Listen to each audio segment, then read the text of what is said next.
So combination of movement between the legs, twitch, okay, then cross. So between the legs, twitch, shake mo yung body mo, then cross. Run natin ng full speed.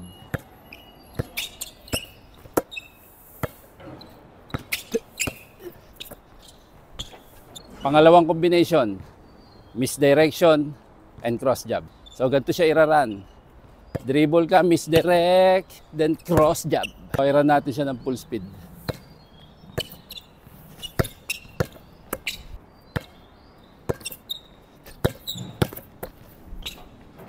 Maraming salamat sa panonood mga ka-iHoops. Kung natuto at tingin natin makakatulong pa sa iba, kindly please share, like, and paki-subscribe na rin. Meron din tayo sa mga ibang channels like Facebook, YouTube, Instagram, TikTok, Threads.